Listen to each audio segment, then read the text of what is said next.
ఏం లేదు కానీ ఇప్పుడు ఈ సినిమా మీ ఇందాక నుంచి మాట్లాడుతూ ఓకే మీరు చెప్తున్న కంటెంట్లో ఆ జస్టిఫికేషన్ ఉంది. It is not a political film అనేటువంటి పాయింట్ మీరు స్ట్రెస్ చేస్తున్నారు. యెస్. మీ వెనక ఉన్నటువంటి మీ మనసులో ఉన్న ఉద్దేశం అది స్ట్రెస్ కావచ్చు. చేయడం కాదండి, అలా అంటున్నారు కాబట్టి స్ట్రెస్ చేస్తున్నాం. Whatever it is, even if it is ఈ political until and unless it is not, it is much related to the politics. ఆ, కథ మొత్తం కూడా దీన్ని తిరుగుతున్నటువంటి సబ్జెక్ట్ మొత్తం కూడా రివాల్వ్స్ విత్ ద పాలిటిక్స్. మీరు చూస్తున్న కోణం పాలిటిక్స్, నేను చూస్తున్న కోణం ఫార్మర్స్ అండి. అది ఏదైనా సరే కోణం ఏదైనా కావచ్చు. మేము చూస్తున్న కోణం పాలిటిక్స్ అనేటువంటిది కాదు. It is much related and it is much involved with the politics. అలాంటప్పుడు రేపు రాబోతున్న సినిమాలు కానీ, వచ్చిన సినిమా కానీ, రాబోతున్న సినిమా కానీ ఒక ప్రధాన సమస్య గురించి చర్చిస్తున్నప్పుడు అది పొలిటికల్ అనేటువంటి ట్యాగ్ పట్టడం వల్ల మీకు వచ్చే నష్టం ఏంటి? పొలిటికల్ దీంతో వస్తున్నట్టు వల్ల ఒక ఫైటే కదా. It is about, it is a fight on the system. లేదండి, లేదు. ఇప్పుడు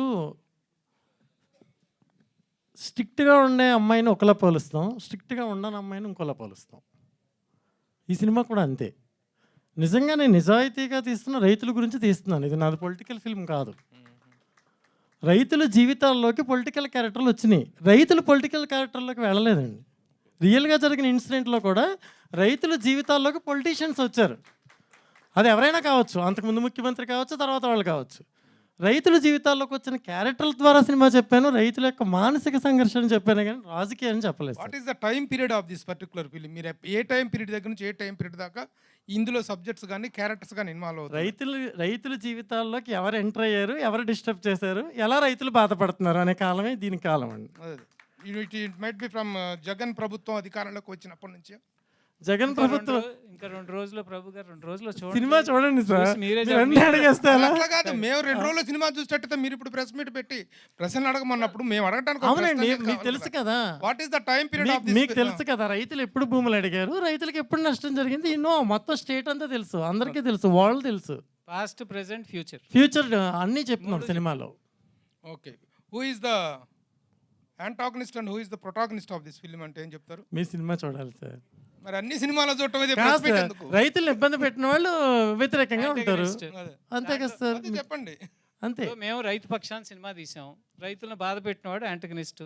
మీరు దాన్ని విలన్ అని ఇంకొక పర్యాయ పదంలో చెప్పినా పర్లేదు. సో ఇక్కడ హీరోలు రైతులు, అర్థమైందా? హీరోలు రైతులు. ఎందుకంటే వాళ్ళ అంగుళం భూమి ఎవరో ఇవ్వని పరిస్థితిలో ఇన్ని వేల ఎకరాలు ఒక రక్తపు చుక్క చిందించకుండా, ఒక ధర్నా, ఒక లాఠీ విరక్కోకుండా ఇచ్చారంటే అది ఒక అద్భుతం. అటువంటి అద్భుతాన్ని దీన్ని గనక ప్రభుత్వాలు ఎవరైనా సరే, నాయకులు ఎవరైనా సరే ఇటువంటి దాన్ని ఎంకరేజ్ చేసినట్టయితే దేశంలో పెద్ద పెద్ద ప్రాజెక్టులు రావటానికి, మెగా ప్రాజెక్టులు రావటానికి దోహదపడేది. చిన్న ఒక నందిగ్రామ్ అనే గ్రామంలో టాటా నానో ప్రాజెక్టు పెడతానికి వాళ్ళు ఎంత యుద్ధం చేశారు? ఒక ప్రభుత్వమే, తరతరాలుగా ఉన్న ఒక ప్రభుత్వమే కూలిపోయింది. అటువంటి నందిగ్రామ్ కథ మనందరికీ తెలుసో, జాతి ఈ జనరేషన్ వాళ్ళు మర్చిపోయి ఉంటారు. వెస్ట్ బెంగాల్లో జరిగినటువంటి ఒక పోరాటం. ఎందుకు? రైతుకిను భూమికి ఉన్న అనుబంధం. నా భూమి నేను ఎందుకు ఇవ్వాలి? మీరు అభివృద్ధి చెందండి, ఇంకోటి అనండి, మాకు అనవసరం, నా భూమి నాది, నా భూమిని నేను వదులుకోను అనుకునే మనస్తత్వం ఉన్న రైతులు. వాళ్ళు కాదు, నాకు కాదు, మనకి అని ఉద్దేశంతో వాళ్ళు భూములు ఇచ్చారు. ఇచ్చినప్పుడు దాన్ని వ్యతిరేకించిన వాడు ఎవరైనా సరే యాంటగనిస్టే కదా. భాను గారు, ఒక్కడి అహంతో మొత్తం రాజధాని అనేది కొలాప్స్ అయిపోయిందని అంటున్నారు కదా. అవునండి. 3 రాజధానులు ఉంటే ఏంటి ఇబ్బంది? దానివల్ల ఏమి ఇబ్బంది వస్తుంది అనుకుంటున్నారు? చూపించానండి సినిమాలో, చూపించారా? చూపించానండి. 3 రాజధానులు ఉంటే ఏంటి, ఒక రాజధాని ఉంటే ఏంటి చెప్పాను. 3 అమ్మలు ఉంటే ఏంటి, 3 నాన్నలు ఉంటే ఏంటి, అలాగే ఇది కూడా. 3 నాన్నలు ఉన్నారనుకోండి, ఏ నాన్న దగ్గరికి వెళ్ళాలో తెలియదు మనకి. 3 అమ్మలు ఉన్నారనుకోండి, ఏ అమ్మ దగ్గర పడుకోవాలో తెలియదు మనకి. ఒక్క రాజధానిలోనే రైతులు ఉండరు కదా, 3 ప్రాంతాల్లో కూడా రైతులు ఉంటారు కదా సార్. మరి ఆ 3 ప్రాంతాల్లో రైతులు ఉన్నప్పుడు అక్కడ రైతులు కూడా ఉపయోగపడుతుంది కదా, మిగతా వర్గాలు కూడా ఉపయోగపడుతుంది కదా. Definitely sir. ఏ రైతు దగ్గరికి వచ్చి భూమి అడిగారో వాళ్ళే ఇచ్చారు. ఇప్పుడు ఆ ప్రాంతానికి వచ్చి భూమి అడిగారు కాబట్టి ఆ ప్రాంత రైతులు ఇచ్చారు. ఇంకో ప్రాంతం దగ్గరికి వెళ్ళి ఉంటే ఆ ప్రాంత రైతులు ఇచ్చేవారేమో కదా సార్. మనం ఎవరినైతే అడిగి తీసుకున్నారో వాళ్ళ ఇబ్బందులు చూపిస్తున్నాం. నేను వెళ్ళలేదు వాళ్ళకి అత్తేయడానికి, నేను వెళ్ళడం కాదు, వాళ్ళ అక్కడ జరిగిన నష్టాన్ని చూసి నేను సినిమా తీస్తున్నాను. వాళ్ళు వచ్చి అడిగారు, వీళ్ళు ఇచ్చారు కాబట్టి నేను ఈ ప్రాంతం గురించే చెప్పాలి కదా సార్ కథలో. ట్రైలర్లో ఇంకోటి చూపించారు. ప్రజల్ని సోమరులు చేస్తున్నారు అంటున్నారు. అంటే సంక్షేమ పథకాలను ప్రజల్ని సోమరులు చేస్తాయా సార్? నేను చెప్పింది ఆ సెన్స్ కాదు సార్. అంటే మీరు ఆ డైలాగ్ విని దాన్ని ఆపాదిస్తున్నారు. దాని ముందు ఉండే సీక్వెన్స్ వస్తే మీకు క్లియర్గా అంటే ప్రస్తుతం ఏంటంటే అంటే ఏపీలో జరుగుతున్న సిచ్యువేషనే కాబట్టి అక్కడ అంటే ప్రభుత్వం ఏపీ కాదు సార్, నేను చెప్పింది కదా. రాజధాని అనేది ఏపీకి సంబంధించిందే కదా. ఒక 1 సెకండ్, మీరు అడిగింది కరెక్టే. ఇప్పుడు సెన్సార్ ప్రాబ్లమ్స్ కానీ ఇంకో ఇష్యూస్లో కానీ ఫిక్షనల్గా కథ చెప్పాలి మనం. రియలిస్టిక్గా చెప్పడానికి లేదు మనకు హక్కు. పొలిటీషియన్స్ ఎవరైనా తిట్టుకోవచ్చు, ఎవరైనా మాట్లాడుకోవచ్చు, బూతులు మాట్లాడవచ్చు, కానీ సినిమా వాడు మాత్రం ప్రత్యక్షంగా చెప్పకూడదు. కాబట్టి నేను అరుణప్రదేశ్ అని ఒక రాష్ట్రం క్రియేట్ చేసి, అమరావతి కాదు ఐరావతి అని ఒకటి ఫిక్షనల్ చేసి, రైతుల జీవితాల్లో జరిగిన యథార్థ సంఘటనల్ని ఫిక్షనల్గా ఈ సినిమాలో చెప్పడం జరిగిందండి. చాలా సినిమాలు సమస్యని చెప్తాయి, సొల్యూషన్ చెప్పవు. నేను ఈ సినిమాలో సొల్యూషన్ కూడా చెప్పానండి. రేపు పొద్దున ప్రధానమంత్రి మోదీ లాంటి వాళ్ళు కూడా ఈ సినిమా చూసి అప్రీచ్ చేస్తే ఇలాంటి క్లైమాక్స్ ఉంటుంది సార్. ఈ సినిమా జరిగిపోయిన గతం చెప్తాం, జరుగుతున్న గతం చెప్తాం, కానీ జరగబోయేది చెప్పాం, ఎందుకంటే మనకు తెలియదు కాబట్టి. కానీ ఒక రైటర్గా నా స్టేట్ ఎలా ఉంటే బాగుంటుంది నేను ఆలోచించి past tense, present tense, future tense కూడా చెప్పడం జరిగింది సార్. ఈ రాజధాని ఉద్యమంకి అటు చంద్రబాబు గారు కానీ తర్వాత పవన్ కళ్యాణ్ గారు ఆయన కూడా సపోర్ట్ చేశారు మొత్తం. మరి వాళ్ళ పాత్రలు ఉంటాయి అనుకుంటున్నారు? సపోర్ట్ చేసిన వాళ్ళు ఉండరండి, బాధ పెట్టిన వాళ్ళు, బాధపడిన వాళ్ళు. సపోర్ట్ ఎవరు చేయలేదు సార్. మీరు అనుకుంటున్న చంద్రబాబు నాయుడు గారు, మీరు అనుకుంటున్న పవన్ కళ్యాణ్ గారు, ఇంకెవరైనా కావచ్చు. నేను వాళ్ళ దగ్గరికి వెళ్ళి అడిగినప్పుడు వాళ్ళ బాధపడమే చూశాను, ఎవరు వాదార్చడం నేను చూడలేదండి ఎవరిని. రాజకీయంగా నేను అసలు టచ్ చేయను సినిమాని.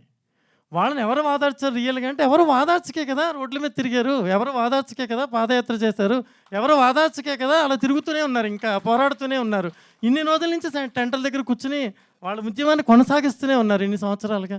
ఎవరు వాదారిస్తే ఆ వాదార్పు దొరికేదిగా వాళ్ళకి? దొరకలేదు సార్ వాళ్ళకి వాదార్పు.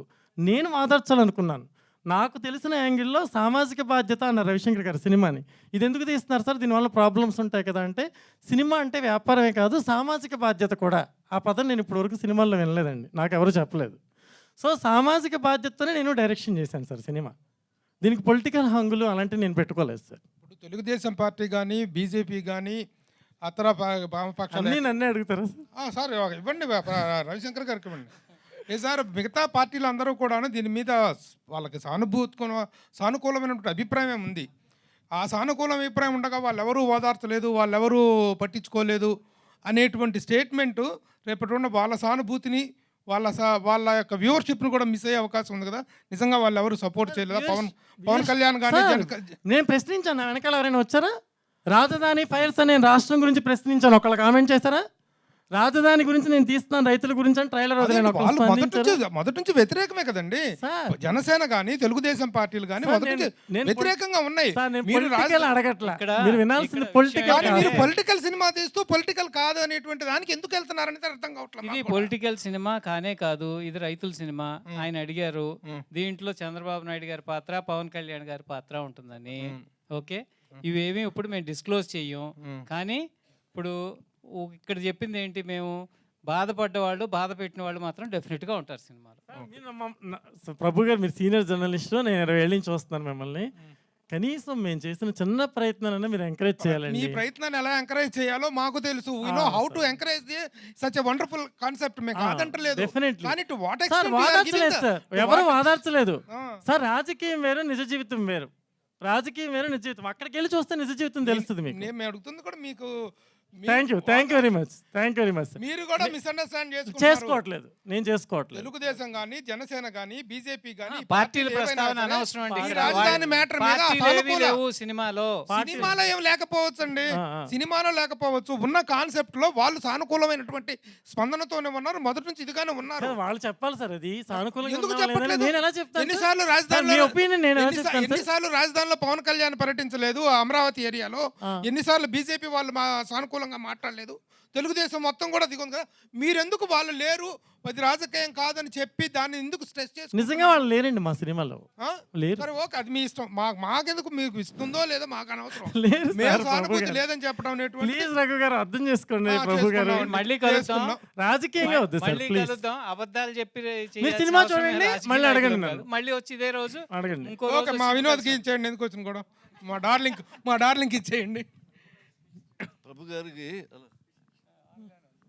ప్రభు గారికి ఆయన చెప్పింది యాక్సెప్ట్ చేయాలి, ఎస్ అన్నాను. నో యాక్చువల్లీ ప్రభు గారు దీనిలో పొలిటిక్స్ వాళ్ళు ఉన్నారు, కానీ మేము వాళ్ళ పొలిటిక్స్ దీన్ని తీసుకోలేదు. వాళ్ళని మన ఈ రైతులుగా ఇప్పుడు ఆయన ఉన్నారు, ఆయన ఏ పార్టీ నాకు తెలియదు, బట్ ఆయన ఒక రైతును నాకు తెలుసు. మేము ఆ యాంగిల్ మాత్రం తీసుకున్నాం. Okay okay correct. మేము ఆయన బీజేపీ కానీ తెలుగుదేశం కానీ ఆయన కాంగ్రెస్, బట్ ఆయన రైతుల సమస్య ఏంటిని ఆ యాంగిల్ మాత్రం సార్ తీసుకున్నాం. నేను అడుగుతుంది కూడా చూడండి, మీరు ఏ కోణం ఎంతవరకు తీసుకున్నారో దాన్ని మేము కాదంటున్నా. నా మిత్రుడు అడిగినటువంటి ప్రశ్న ఏంటంటే వీటిలో ఆ పాత్రలు ఉన్నాయా, ఆ పార్టీల వాళ్ళు ఉన్నారని అడిగితే సార్ సినిమా ఆ చూడండి. ప్రస్తావనే లేదు, ఆయన అడిగిన ఎవరు ఓదార్చలేదు అన్న దాని మీద వచ్చినట్టు లేదు. ఆయన క్వశ్చన్కి మీరు ఎంతవరకు ఆన్సర్ పరిమితం అయితే కొంచెం మాకెందుకు ఉంటుంది. అది ఆన్సర్ కొంచెం టెక్నికల్గా చేయాల్సి వస్తుంది. ఓకే. ఎందుకంటే picture is going to release with in 2-3 days. మీరు- We don't want any confusion. Okay That's the reason we are giving clarity. Okay మీకేమీ బెదిరింపులు రాలేదు ఈ క్యారెక్టర్ లేదు, చేస్తున్నందువల్ల? లేదు. మీరు ఎలాంటి స్టాండ్ తీసుకున్నారు? నేను బెదిరింపు గురించి 1% కూడా ఆలోచన చేయలేదండి. ఎవరో ఎక్కడైనా దొరికినప్పుడు చెప్పారు, ఏంటి సార్ మీరు సీనియర్ యాక్టర్, మీరు యాక్ట్ చేస్తున్నారు, నేను చేయలేదంటే ఇంకొకటి చేస్తాడు, అందుకే నేను చేసేసాను అన్న. అవును, ఎలాగా రవిశంకర్ గారు నేను చేయనంటే కూడా ఇంకొకటి అప్రోచ్ చేస్తారు. సో నేను చేస్తే ఏంటి, one of the same picture will come, అంతే అలా చేసి చెప్పా. But nobody has told me any against about this movie. Ravishankar గారు. సో అంటే పొలిటికల్ టచ్ లేదు, ఓకే. బట్ ఏంటంటే మీరు ఫస్ట్ మూవీ అంటే ఇది ప్రొడ్యూస్ చేయడం, ఒక్కొక్కసారి ప్రొడ్యూసర్ పేరు ఒకరు ఉన్నా కూడా వెనకాల సపోర్ట్ వేరే వాళ్ళు ఉండొచ్చు. సో దీనికి ఏమన్నా అలా ఉన్నారా? ప్లస్ ఈ రాజధాని ఫైల్స్ చెయ్యాలి అని ఎందుకు అనిపించింది? ఎందుకంటే మీరు కూడా అక్కడ మీకు తెలిసిన వాళ్ళు ఎవరైనా రైతులు ఉన్నారా ఏంటి? మీ బ్యాక్గ్రౌండ్ ఏమన్నా రైతులు? నా వెనకైతే ఎవరు లేరు, ఇక్కడ లేరు, ఎక్కడా లేరు. ఎప్పుడు నాది ఒంటరి పైనమే, ఒంటరిగానే వచ్చాను. Okay, so I'm not a person born with golden spoon కాదు. స్వశక్తితో పైకి వచ్చాను, సొంత ఆలోచనలతోనే. నేను ఈ మీడియాలోకి వచ్చినప్పుడు, ఇంటర్నెట్ మీడియా అనేది 24 ఏళ్ల క్రితం, ఇక్కడ ఉన్న చాలామందికి అసలు ఇంటర్నెట్ ఏంటో కూడా తెలిసి ఉండకపోవచ్చు. ఆ రోజు ఇంటర్నెట్లో వీడియో చూపిస్తారా అని హేళన చేసిన వాళ్ళు కూడా చాలామంది ఉన్నారు. ఇంటర్నెట్లో కూడా వీడియో చూపించచ్చా అని గొడవ పెట్టుకుని వెళ్ళిపోయిన పార్ట్నర్లు కూడా ఉన్నారు. సో అది వాళ్ళు నిజమైంది. వాళ్ళు వేలాది మంది బతుకుతున్నారు, లక్షలాది మంది బతుకుతున్నారు ఈ దేశంలో. ఇండియాలోనే ప్రప్రథమంగా వీడియో చూపించిన సంస్థ మాది. ఏది 99లో. అప్పటి నుంచి ఈ ప్రయాణం ఇలా కొనసాగుతూ ఇలా వస్తున్నాం. అప్పుడు నా వెనక ఎవరు లేరు. ఇప్పుడు నేను ఒక రైతు పెట్టిన, మా ఫాదర్ వ్యవసాయం చేసేవాళ్ళు. నేను వీలైతే ఇప్పటికీ మా ఊరు వెళ్ళినప్పుడల్లా ఇప్పటికీ వ్యవసాయం చేస్తుంటా. ఆవులను పెంచుతా, గేదెలను పెంచుతా, కోళ్ళు పెంచుతా, అన్నీ ఉన్నాయి వ్యవసాయ పరంగా. ఇక్కడ కూడా వీలైనప్పుడల్లా పనులన్నీ చేస్తుంటా, వ్యవసాయ పనులు. ఇటువంటి నేపథ్యంలో ఉన్న నాకు రైతులు, ముఖ్యంగా మహిళలు రోడ్డెక్కి వాళ్ళు చేసేటువంటి వాళ్ళ బాధలు, కష్టాలు, కన్నీళ్ళు చూసినాక మనం కూడా ఏదో ఒకటి చేయాలి. ఇప్పుడు ఆ సమస్యను ఎలా చిత్రీకరించారంటే అది ఒక 29 గ్రామాల సమస్యలాగానో ఏదో చిత్రీకరించేసి ఒక కులానికో ఒక ప్రాంతానికో సమస్యలాగా చిత్రీకరించారు. నేను ఒకసారి ఢిల్లీ వెళ్ళినప్పుడు ఒక మీడియా మిత్రులందరితో నేషనల్ మీడియాలో డిస్కస్ చేసినప్పుడు that's a small problem of few villages అన్నాడు. అంటే ఒక మీడియాని ఎలా మ్యానిపులేట్ చేయొచ్చు, మేనేజ్ చేయొచ్చు, ఇవన్నీ చూసి అంటే నందిగ్రామ్ అనే సమస్య మనం అందరం చూసాం. మనకి అప్పుడు ఉమ్మడి ఆంధ్రప్రదేశ్లో ఉన్న మనకిను వెస్ట్ బెంగాల్కి సంబంధం ఏంటంటే నందిగ్రామ్ సమస్య గురించి అయ్యో రైతులు వచ్చేస్తున్నారు, క్యాపిటలిస్టులు వచ్చేస్తున్నారు, లాగేసుకుంటున్నారు, వాళ్ళ భూములను స్పందించాల్సిన అవసరం ఏమొచ్చింది ఆ రోజున? చేసిన వాళ్ళు స్వచ్ఛందంగా భూమి ఇచ్చి వాళ్ళు పడుతున్న కష్టాలు, హేళనలు, అవమానాలు ఇవి చూసినా కూడా స్పందించాలి, ఏదో ఒకటి చేయాలని ఒక ఆలోచన వచ్చింది. అలా రూపుదిద్దుకుందే ఈ రాజధాని ఫైల్స్. అంతేగాని మా వెనుకుండి ఎవరో ఉండి నడిపించి ఎవరి కోసం చేయాల్సిన అవసరం లేదు నాకు. నేను ఇంకొక విషయం చెప్పండి, నేను ఏ పార్టీలో సభ్యుడిని కూడా కాదు ప్రస్తుతానికి. సో అంటే ఏపీ విషయానికి వస్తే కనుక తెలంగాణలో మీకు రిలీజ్ చాలా ఈజీగా ఉంటుంది. ఏపీ విషయానికి వస్తే ఇప్పుడు ప్రజెంట్ ఉన్నదైతే జగన్ పాలన. సో అక్కడ రిలీజ్కి సంబంధించి థియేటర్స్ విషయంలో కావచ్చు ఏమైనా ప్రాబ్లమ్స్ ఉన్నాయా? అంటే సెన్సార్ సర్టిఫికేట్ విషయం గురించి కూడా సెన్సార్లో కొన్ని అబ్జెక్షన్స్ వచ్చినాయి. వస్తే మళ్ళీ దాని మీద మళ్ళీ మేము అప్పీల్కి వెళ్ళాం రివైజింగ్ కమిటీ కొన్ని కరెక్షన్స్ చెప్పింది. మేము ఎప్పుడో సెప్టెంబర్లో అప్లై చేసి మొన్న మనకి ఎప్పుడు వచ్చింది డిసెంబర్ వరకు సాగింది. దానికి సంబంధించిన కరెక్షన్స్ అవి ఎక్కడా కూడా ఇది నిజమైనటువంటి పేర్లు కానీ ఏమీ లేకుండా కల్పితమైన పేర్లతో ప్రాంతాలతో ఒక సమస్యను తీసుకున్నాం, మూలం ఒక సమస్య, కానీ దాని చుట్టూ అల్లింది మాత్రం ఒక ఫిక్షనల్ స్టోరీ. ఆ ఫిక్షనల్ స్టోరీని ప్రజెంట్ చేసాం. సో ఉన్నటువంటి ఇబ్బందులన్నీ అధిగమించి, ఇవాళ కాదు నేను చెప్పే, మొత్తం 2 years, రేపు మార్చికి 2 years అవుతుంది ఈ ప్రాజెక్ట్ మొదలుపెట్టి మేము. సో డైరెక్టర్ గారు ఒక క్వశ్చన్ అయితే, మనం రీసెంట్గా వస్తున్న ఏపీకి సంబంధించిన పొలిటికల్ బ్యాక్గ్రౌండ్ స్టోరీల విషయానికి వస్తే కనుక, రీసెంట్గా రిలీజ్ అయిన యాత్ర 1 కావచ్చు, 2 కావచ్చు, అంతకుముందు వచ్చిన 1 కావచ్చు, వాళ్ళు డైరెక్ట్గా నేమ్స్ పెట్టే తీస్తున్నారు, వ్యూహం కావచ్చు. సో మీరు ఎందుకు దీన్ని ఫిక్షనల్గా అంటే ఇలా ఒకటి క్రియేట్ చేసి ఆంధ్రప్రదేశ్ అని పెట్టకుండా, అమరావతి అని పెట్టకుండా, అంటే దీని వెనక్కి ఎందుకు అంత పర్టికులర్గా మీరు అసలు నేమ్స్ పెట్టలేదు? బలవంతుడు ఒకలా బతుకుతాడు సొసైటీలో, బలహీనుడు ఒకలా బతుకుతాడు. పోరాడేవాడు ఎప్పుడు బలహీనుడే. బలహీనుడికి ఒక న్యాయం ఉంటుంది, బలవంతుడికి ఒక న్యాయం ఉంటుంది సొసైటీలో. మేము నిజాయితీగా రైతుల గురించి చెప్పాలనుకున్నప్పుడు మేము బలహీనులమే కదండి జనం దృష్టిలో. మాకు కొన్ని రూల్స్ ఉంటాయిగా, ఆ రూల్స్ ప్రకారం మేము గౌరవించి, గవర్నమెంట్ ఇచ్చిన రూల్స్ అన్నింటిని పాటించి, సంయమనం పాటించి, రవిశంకర్ గారు చాలా డీసెంట్ పర్సన్, డిగ్నిఫైడ్గా ఆలోచిస్తారు ఆయన. సెన్సార్ వాళ్ళు చెప్పిన ప్రతి కరెక్షన్ చేసి సీజీ మళ్ళీ 45 minutes సినిమా సీజీ చేయాల్సి వచ్చింది మేము. జస్ట్ ఓన్లీ ఆంధ్రప్రదేశ్ మ్యాప్ ఒక శిబిరం వెనకాల కనిపిస్తున్నందుకు 45 minutes సీజీ మళ్ళీ చేసి మేము అన్నీ చేసి ఎన్నో అండి. ప్రతి ఒక్కడు వచ్చి ప్రెస్ మీట్ పెట్టేశారు వాళ్ళు చాలామంది. మేము పెట్టలేదండి, గవర్నమెంట్ని గౌరవించాలి, రాజ్యాంగబద్ధంగా చేయాలి ఏదైనా అని గవర్నమెంట్ రూల్స్ అన్నింటినీ పాటిస్తూ ఈ సినిమా తీశానండి నేను. కాబట్టి కొంచెం బలహీనంగానే కనిపించవచ్చు మనం. అది వాణేశ్వరనాథ్ గారు అండి, చాలా రోజుల తర్వాత మేము స్క్రీన్ మీద చూస్తున్నాం. ఈ సినిమాకి కథ అంటే రియలిస్టిక్ జరిగిన కథలే. ఇందులో మీరు తీసుకున్న పాత్రకి మీరు రియలిస్టిక్గా అంటే మీరు కథలో ఉన్న డైలాగ్స్కి ఇన్వాల్వ్ అయ్యి చేశారా, లేదంటే మీ పర్సనల్గా ఏమైనా ఫీల్ చేశారా? సినిమా ఒక ఆర్టిస్ట్గా చెప్పాలంటే మాకు రాజకీయం కానీ జాతి మతం కానీ అటువంటిది ఏం లేదండి. నేను ఆర్టిస్ట్గానే యాక్ట్ చేశాను. కానీ ఇంకొకటి ఏంటంటే వీళ్ళ కన్నీళ్ళు దగ్గర ఉండి చూసి యాక్ట్ చేయడానికి నాకు కుదిరింది. అది కొత్త ఎక్స్పీరియన్స్. మిగతాన్ని మనం విని లేకపోతే సినిమాలో చూసి మనం యాక్ట్ చేద్దాం. ఇది మనం వాళ్ళ కన్నీళ్ళు చూసి అప్పుడే వచ్చి యాక్షన్, అలా అది ఒక కొత్త ఎక్స్పీరియన్స్గా జరిగింది. వాళ్ళ బాధలు కష్టాలు అదంతా చూసి యాక్ట్ చేయడం కుదిరింది. మీకు బాగా హత్తుకున్న సీన్ ఏదన్నా ఉందా మీకు? ఇది చాలా ఉన్నాయండి, మీరు పిక్చర్ చూడండి, చాలా. రవిశంకర్ గారు సార్, మీరు 20 సంవత్సరాల నుంచి ఇందులో ఉన్నారు, మీడియాలో ఉన్నారు, మీడియా సంస్థలో ఒక సంస్థ రన్ చేస్తున్నారు. సో ఈ కథగా అంటే ఫిక్షనల్ కథ, కానీ ఎమోషనల్తో కూడుకున్న ఒక ప్రాంత రైతులు ఎమోషనల్తో కూడుకున్న కథ. దానికి కొన్ని అబ్జెక్షన్స్ కూడా ఉన్నాయి. ఆ గవర్నమెంట్లో కొన్ని ఇబ్బందులు ఉన్నాయి, చాలామందికి చాలా ఇబ్బందులు ఉన్నాయి బయట పెట్టడానికి. సో మీరు చాలా ధైర్యంగా కథను బయటికి తీసుకొస్తున్నాను, ఒక రైతుల కోసం చేస్తున్నాను, రైతులను ప్రపంచంలో అందరికీ చెప్పాలని ఒక కథ చెప్తాను అంటున్నారు. దీని వెనకాల కొన్ని పరిణామాలు ఉంటాయి. ఇలాంటి పరిణామాలు మీరు ముందే ఎక్స్పెక్ట్ చేశారా? ఏమన్నా వస్తాయి అనుకున్నారా? ఎలాంటి అని మీ ఉద్దేశం?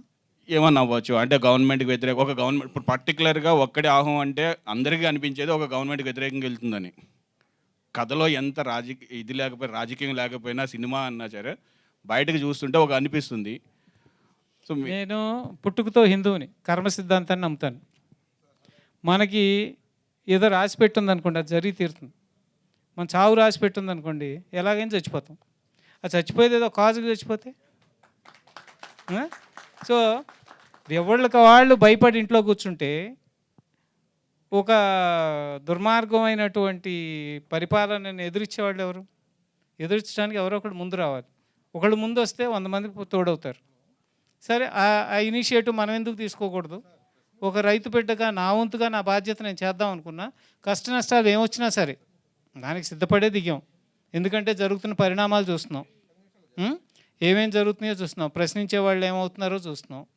వీటన్నిటికీ సిద్ధపడే ఓకే, మనకి ఏది రాసి పెట్టుంటే అది జరుగుతుంది.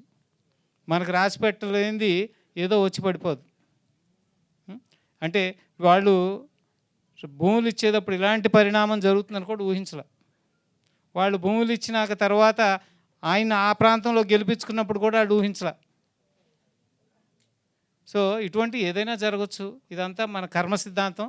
జరిగేది ఏదో జరగకమాందో, జరగాల్సింది జరిగి తీరుతుంది. Let's wait and see. మీరు చూస్తారు ప్రేక్షకులుగా. ఆల్ ది బెస్ట్ అండి. నేను కూడా రైతు బిడ్డనే. మా భూమి కూడా ఒక SEZ లో పోయింది, వేరే SEZ లో వేరే ప్రాంతంలో. ఓకే, బాధ ఉంది, తెలుసు కదా ఆ అనుబంధం, బాధ బాధ తెలుసు. ఇక్కడ ఉన్న మీడియా మిత్రులందరికీ చెప్పేది కూడా ఒకటే, నేను మీ కుటుంబంలో కూడా ఏదో ఒక తరంలో ఇప్పుడు మీరంతా మీడియాలో పనిచేయచ్చు, గతంలో రైతులు ఉంటారు. ఒక రైతు బాధను అర్థం చేసుకోండి, రైతుల కోసం నిలబడండి. ఒక్కసారికి మీకుండే పార్టీలు అనుబంధాలు చాలా ఉంటాయి, వాళ్ళ మీడియాలు అంటే డివైడ్ అయిపోయినాయి. వాటిని అన్నింటినీ పక్కన పెట్టి రైతుల కోసం ఈ ఒక్కసారికి మీరందరూ కూడా ముందుకు రండి అని చెప్పి కోరుకుంటున్నాను. రవిశంకర్ ఇప్పుడు ఇది చాలా నిజాయితీ గల సినిమా. రైతుల ఆక్రోశాన్ని, వాళ్ళకు జరిగిన అన్యాయాన్ని చూపిస్తున్నారు. ఇలాంటి సినిమాలో ఐటమ్ సాంగ్ అనేది అవసరమా?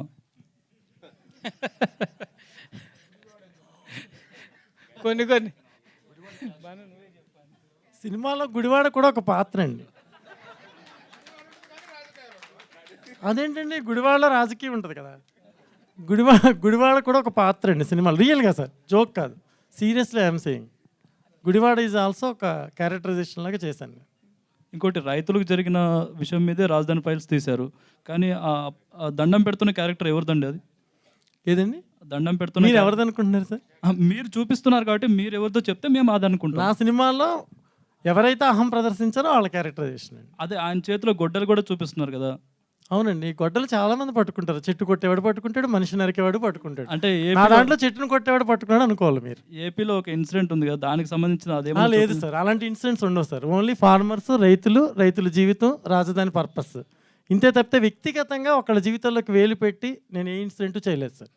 ఓకే, రియల్గా సార్ ఇది మొదట అమరావతి టైటిల్ పెట్టి ఇప్పుడు రాజధానిగా మలిచారని విన్నాం. అవును సార్. అంటే భయపడి తీసారా? భయపడి కాదండి, సెన్సార్ భయపెట్టింది ఉండకూడదని. అమరావతి ఫైల్స్ అని ఉండకూడదు మీ సినిమాకి అన్నారు. ఏం చేయాలి సార్ అప్పుడు? సినిమా టోటల్గా తీసేసాం. అదే బలం బలహీనత చెప్పాను కదా సార్ మీకు నేను. బలవంతులకు ఒక న్యాయం, బలహీనులకు ఒక న్యాయం. నా దాంట్లో ఒక ఫోటో కూడా ఉండడానికి వీల్లేదన్నారు. మీకు తెలుసు, వెనకాల మ్యాప్ కూడా ఉండడానికి వీలేదన్నారు. ఆంధ్రప్రదేశ్ అలా విడిపోతే రాజధాని ఫైల్స్ టైటిల్ వస్తే కూడా ఉండకూడదన్నారు. కానీ మనం గౌరవించాలి, మన సెన్సార్ బోర్డుని గౌరవించాలి. వాళ్ళు సిన్సియర్గా చెప్పారు ఫిక్షనల్ చేయండి, అనదర్ కాజెస్ ఉండకూడదు కాబట్టి మీరు ఫిక్షనల్గానే చెప్పాలి, ఒరిజినల్ అయితే మేము సర్టిఫికెట్ ఇవ్వమని చెప్పారు. రివైజింగ్ కమిటీకి వెళ్ళాం. రివైజింగ్ కమిటీ కూడా సేమ్ ప్రాబ్లం చెప్పి మీరు ఇలా కరెక్షన్ చేయాలండి అంది. ఆ కరెక్షన్ చేయడానికి మేము సినిమా మొత్తం రీడబ్బింగ్ చెప్పించాం. జై అమరావతి అని ఉంటుంది స్లోగన్స్ అంతా, టోటల్ ఫిల్మ్. మళ్ళీ జై ఐరావతి అని చెప్పించాం. సో డబ్బింగ్ మళ్ళీ సెకండ్ టైం అయింది, CG సెకండ్ టైం అయింది, మిక్సింగ్ సెకండ్ టైం అయింది. 2 సినిమాలు అవుట్పుట్ చేయాల్సి వచ్చిందండి మేము. బట్ మేము ఎప్పుడు ప్రెస్ దగ్గరికి రాలేదు, మాట్లాడలేదు, మా కష్టం చెప్పలేదు. ఎందుకంటే మేము చేయాలనుకున్నాం సిన్సియర్గా సినిమా. మన అవుట్పుట్ బయటకు వచ్చే వరకు మన మీడియా దగ్గర ఏం ప్రజెంట్ చేయగలం? అంటే ఇప్పుడు వస్తున్న యాత్ర కావచ్చు, వ్యూహం, అవన్నీ వ్యూహంలో ఎంత కాంట్రవర్సీ ఉందో మనం చూసాం. సో మీరు కోర్టుకి ఎందుకు వెళ్ళలేదు? కోర్టు నేను చెప్తున్నాను కదండి, మేము ఈయన డీసెంట్ అండి బాగా, నేనంటే ఎమోషనల్, బట్ సార్ చాలా డీసెంట్. రూల్స్, రాజ్యాంగ వీఆర్ లా అబైడింగ్ సిటిజన్స్. చట్టం ఇది చెప్తుంది, ఈ ప్రకారం వెళ్తే చట్టపరంగా మీకు ఇబ్బంది ఉండదు అని ఒక సంస్థ, సెన్సార్ బోర్డు అనేది ఒక సంస్థను క్రియేట్ చేసింది ప్రభుత్వం, మన చట్టమే క్రియేట్ చేసింది కదా. వాళ్ళకు ఒక గైడ్ లైన్స్ ఉన్నాయి. ఆ గైడ్ లైన్స్ ప్రకారం మీరు ఇలా చేస్తే మేము సర్టిఫికెట్ ఇస్తామన్నారు. సరే, కష్టమో నష్టమో వాళ్ళకి ఇప్పుడు ఒక సంస్థ అది మనం సర్టిఫై చేసి మేము సిన్సియర్గా సపోర్ట్ చేస్తారండి మాకు, మేము సిన్సియర్గా చేస్తాం. ఎందుకంటే వాళ్ళు చెప్పింది మేము వినాలి. మేము పట్టుకెళ్ళినప్పుడు సినిమా అది నేను చెప్పలేను. నేను ఇప్పుడు ఈ సినిమా చెప్పినది కాదు, ఈ సినిమా చెప్పినందుకే ప్రభు గారు బతకనివ్వట్లేదు. మీరు అవన్నీ కూడా చెప్తే అసలు ఈ రెండునేస్తారండి. రవి గారు థ్యాంక్ యూ సార్, సరదా గారు. Please please please sir. Ravi గారు, వాణి గారు హియర్. ఎండనక పగలనక ఎంతోమంది కష్టపడిన భూమిని, ఎంతోమంది తల్లులు ఒక మంచి కోసం భూమిని ఇస్తే అంటే వాళ్ళ కడుపు కొట్టడం అనేది ఎంతవరకు కరెక్ట్ అంటే మీ దృష్టిలో ఏం చెప్తారు? అంటే ఇన్ రియల్ లైఫ్ కావచ్చు, whatever it is, as a ఉమెన్గా, యాజ్ ఏ తల్లిగా. చాలా కష్టం, చాలా బాధ అనిపిస్తుంది, చాలా బాధ అనిపిస్తుంది. అది నేను చూశాను. వాళ్ళు ఒక్కొక్కరు నాతో మాట్లాడారు, ఏడ్చారు. ఇదంతా చూసే నేను యాక్ట్ చేశాను. ఒక డిఫరెంట్ ఉంది ఈ పిక్చర్లో యాక్ట్ చేస్తున్నప్పుడు. చాలా బాధ వేసింది. అంటే ఒక తల్లిగా భూమి మీద మమకారం అనేది ఉంటుంది. సో అంటే తప్పకుండా. మీకు ఎలా రియల్ లైఫ్లో మీకు ఎలా ఏమన్నా పెద్ద ఎస్టేట్ ఓనర్ అండి. అయ్యో రవి గారు, లేదు, అది పోగొట్టుకోవడం కదా చెప్తున్నారు. అది చాలా బాధ కదా మనకి. రవి గారు, పిల్లలు దూరైనట్టే ఉంటుంది అని నేను అనుకుంటున్నా. మన దూరైనట్టు. అవునండి. రాజధానిలోనే చేస్తాం సార్. లేదు సార్, నో ప్రాబ్లం. అసలు అందరూ బాగా ఎంకరేజ్ చేశారు. ఇందా చెప్పా దైవ సంకల్పం, దీన్ని ఎవరు మార్చలేరు. మేము సినిమా అక్కడే మొదలుపెట్టాం. ఎప్పుడు మొదలుపెట్టాం? 22లో మొదలుపెట్టాం. అప్పుడు ఎలా ఉంది? Peak time. ఏం పీక్లో ఉంది? అహం. ఆ పీక్ టైంలో ఉన్నప్పుడే చేసాం. కానీ ఏ ఒక్కరోజు కూడా ఏ చిన్న ఇన్సిడెంట్ కూడా జరగకోకుండా పీస్ఫుల్గా జరిగిపోయింది. సార్ టైటిల్ అయితే రాజధానిని మార్చారు అమరావతి నుంచి, ఇక రకరకాల పేర్లు మార్చారన్నారు, ఫిక్షనల్కి వెళ్ళిపోయామన్నారు. అట్లీస్ట్ అక్కడ పోరాటం చేసిన కొంతమంది రైతులు, చాలా ప్రామినెంట్ పర్సనాలిటీస్ ఉన్నారు. ఇప్పుడు వినోద్ కుమార్ గారు చేసిన క్యారెక్టర్కి ఆ పేరు పెట్టడం కానీ, తను చేసిన క్యారెక్టర్కి ఒరిజినల్ నేమ్స్ పెట్టడం కానీ జరిగిందా? ఇవి కూడా ఫిక్షనల్సేనా? ఒరిజినల్స్ అసలు రైతులు అంటే ఇంకా పేర్లు బాబు గారు, చెప్తాం సార్. 36,000 మంది ఇచ్చారు భూములు. తినబోతు 36,000 మంది పేర్లు నేను చెప్పలేను కదా సినిమాలో. తినబోతు రుచి ఎందుకు? ఒక్క 2 రోజులు కదా, పేర్లు తెలుసుకుని ఏం చేస్తారు? రేపు వెళ్ళి చూసి రండి. Question to this hero sir, Ravi garu, please give it to him. Sir, so many heroes here rejected to do this character. Okay. But coming from Tamil Nadu, you have accepted to do this character. What made you, how you got triggered to do this character, and how you understood the agony of this character? Then chapter. Actually, past 10 years I was struggling to come here. For me, script is more. See, I think this is my, best debut. I think because this is people's emotion script. So I'm doing this, and I'm really grateful for this. Ravi గారు, So I'm seeing only the opportunity. Thank you. Ravi గారు, ఒక్క నిమిషం, mic. Ravi గారు, ఇక్కడ అవకాశం వస్తే ప్రతి వ్యక్తి కూడా, ప్రతి సొసైటీలో ఉన్నటువంటి ప్రతి అవకాశవాది కూడా రైతును దోచుకోవాలని చూస్తాడు. కానీ రైతు బాధను తనలోనే దాచుకుంటూ ఉంటాడు. సో అలాంటి కష్టాన్ని మీరు తెర మీద చూపించాలి అనుకున్నప్పుడు రైతులను సంప్రదిస్తే వాళ్ళు ఏమన్నారు అంటే, చాలామంది కమర్షియల్గా ఆలోచిస్తుంటారు. సో రైతుల కష్టాన్ని తెర మీద చూపించి కమర్షియల్గా చూసుకునే వాళ్ళు చాలామంది ఇండస్ట్రీలో ఉన్నారు. ఇందాక మీరు ఒక మాట అన్నారు, రైతు కష్టాన్ని చూపించాలంటే ఏ నటులు కూడా ఇండస్ట్రీలో ముందుకు రాలేదని చెప్పారు. కానీ ఈ సందర్భంలో మీరు రైతులతో చర్చించినప్పుడు వాళ్ళ నుంచి ఎలాంటి సమాధానం వచ్చింది? సినిమా రూపంలో తీయమని వారు మిమ్మల్ని ప్రోత్సహించారా, లేదంటే కమర్షియల్గా ఇప్పుడు ఇది ఎందుకు ఇంత వ్యవస్థలో ఇలాంటి ఈ పరిణామాలు జరిగింది, దాన్ని తెర మీద చూపించి మళ్ళీ మా బాధని చూపించడం ఎందుకని వాళ్ళ నుంచి ఎలాంటి రియాక్షన్స్ వచ్చాయి? ముందుగా ఇప్పుడు ఈ రైతులు పడే కష్టం నష్టం అంతా కూడా మీడియా ద్వారా, సోషల్ మీడియా ద్వారా నాకు అసలు ఈ వెలగపూడి ఎక్కడుందో తెలియదు, మందడం ఎక్కడుందో తెలియదు, ఏమీ తెలియదు. సినిమా షూటింగ్కి వెళ్ళిన రోజు చూడటం తప్పించి అంతకుముందు ఎప్పుడూ కూడా నేను ఈ గ్రామాలకు వెళ్ళలేదు. ఆ గ్రామాలు ఎలా ఉంటాయో కూడా నాకు తెలియదు. నేను వాళ్ళతో కూడా డైరెక్ట్గా ఇంటరాక్షన్ జరగలేదు. మా డైరెక్టర్తో మేము డిస్కస్ చేసాం. డైరెక్టర్ మరి తను చేసిన రీసెర్చ్ ఏం చేశాడో ఇవన్నీ చేసి ఒక స్టోరీ లైన్ తీసుకొచ్చాడు. జనాలకి హత్తుకునే విధంగా ఉండాలి. ఆ సమస్య 29 గ్రామాల వరకే పరిమితం కాకుండా రాష్ట్ర వ్యాప్తంగా, దేశవ్యాప్తంగా నలుగురికి తెలవాలనే ఉద్దేశంతో ఈ సినిమా చేయాలనుకున్నాం. దానికి అనుగుణంగా చేసాం. వాళ్ళు కూడా ఏదో సినిమా తీస్తున్నారులే, ఓ డాక్యుమెంటరీ లాంటిది, ఏదో మా సంస్థకి ఏమీ సినిమా మేకింగ్లో ఏమీ పేరు లేదు. తెలుగు వన్ ప్రొడక్షన్స్ అంటే ఇప్పటివరకు ఎవరు ఏం లేదు. ఈ సంస్థ ఏం సినిమా తీస్తుందిలే అని పాపం వాళ్ళలో చాలామంది అనుకుని ఉండొచ్చు. అలాగే ప్రభుత్వంలో ఉన్న పెద్దలు కూడా ఏదో తీసుకుంటున్నారులే పోనీ, వినోద్ కుమార్, వాణి విశ్వనాథ్ ఏదో అప్పుడప్పుడు కనిపిస్తుంటారు, ఏదో తీసుకుంటున్నారు అనుకుని మరి వాళ్ళు వదిలేశారు. ఇప్పుడు స్పందన చూస్తే అర్థమవుతుంది కదా. ఉద్యమ సమయంలో రైతులను హేళన చేసేలా వాళ్ళు చాలామంది జూనియర్ ఆర్టిస్టులతో పోల్చడం, సో కిరాయి గుండాలతో పోల్చడం జరిగింది. రైతుల ఆహాన్ని దెబ్బతినేలా చేయడం జరిగింది. సో ఉద్యమం ఇంకా కొనసాగుతూనే ఉంది. ఆ సమయంలో రైతులు మిమ్మల్ని ఎలా ప్రోత్సహించారు ఈ సినిమా? అప్పుడు ఇవన్నీ జరిగిన తర్వాతే కదా మొదలైంది. ఇప్పుడు కోవిడ్ తర్వాత 22లో మేము స్టార్ట్ చేసాం సినిమా. ఇక అవి నిరంతర ప్రక్రియ. రైతుల మీద వీళ్ళు పెయిడ్ ఆర్టిస్టులు అంటాం, ఇది అంటాం, వాళ్ళు అదిగో బంగారపు గొలుసు వేసుకున్నారంటాం, ఈ టీషర్ట్ వేసుకున్నాడు రైతు అంటాం. రైతు అంటే గోచికొట్టు గట్టు తిరగాల. ఎవడో గాడి కొడుకు వచ్చి మాట్లాడమని నా దగ్గరికి, వాడు బాబు ఏం చేసేవాడు, వాడు తాత ఏం చేసేవాడు. రైతు అంటే గోచికొట్టు గట్టు తిరగాల అన్నవాడి పళ్ళు ఓడగొట్టాలి, ఏ ప్రభుత్వం అయినా సరే, ఏ నాయకుడైనా సరే. అవార్డు పిక్చర్ అంటే గడ్డాలు ఉండాలి. ఏందండి ఇది?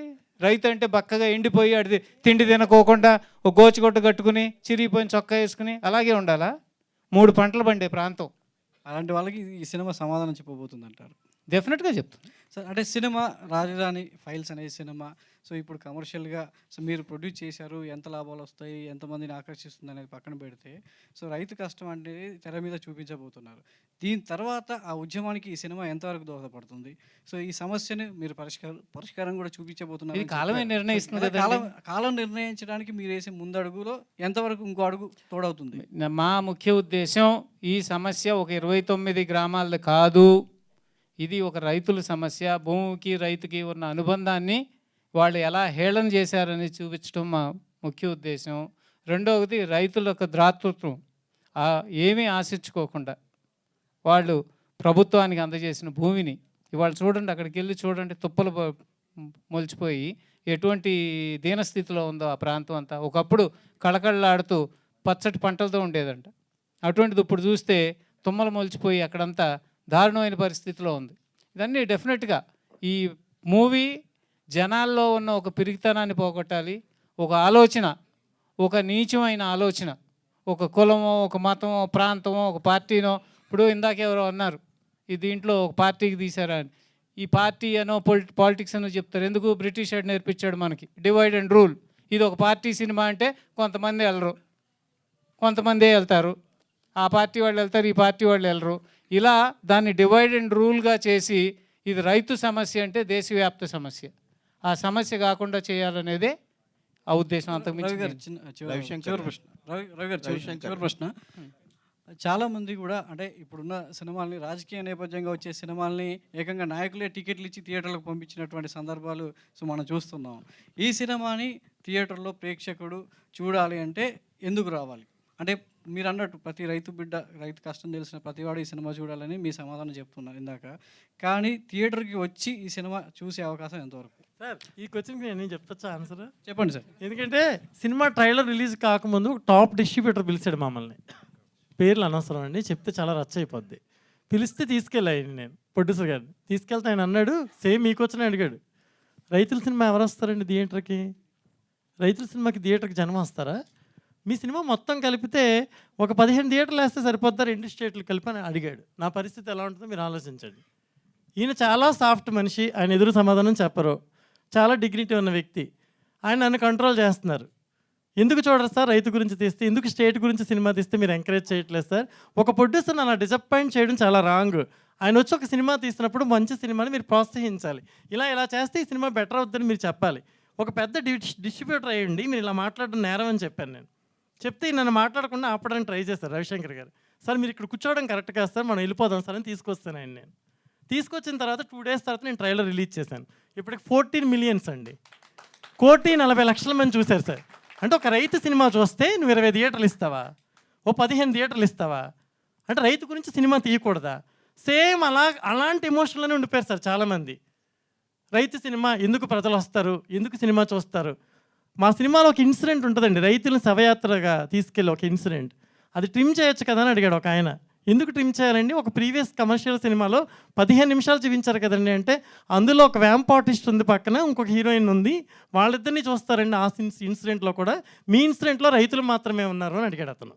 నేను ఎంత బాధపడి ఉంటాను సార్? నేను రియల్గా మాట్లాడుతున్నాను, ఫ్యాక్ట్. పేరు చెప్పగల సత్తా నాకు ఉంది, కానీ ఆ పేరు చెప్పితే ఆ వ్యక్తిని అడగగల సత్తా మీకు ఎవరికి ఉండదు. అందుకే నేను చెప్పట్లేదు, రిలీజ్ తర్వాత చెప్తానండి. నేను సేమ్కి వచ్చింది రవిశంకర్ అంటే మీరు అడిగారు కాబట్టి. నేను ఇప్పుడు ఎందుకు చెప్తున్నానంటే సినిమాని ప్రజలు చూడాలండి. ఇప్పుడు మాది ఎక్స్ట్రాడనరీ, జిల్లాకు 30 థియేటర్స్లో రిలీజ్ అవుతుంది. ట్రైలర్ తర్వాత నా సినిమా జిల్లాకి 20-30 థియేటర్లో రిలీజ్ అవుతుంది. అదే రైతు ఎమోషన్ ప్రజలు తమ ఓన్ చేసుకున్నారు.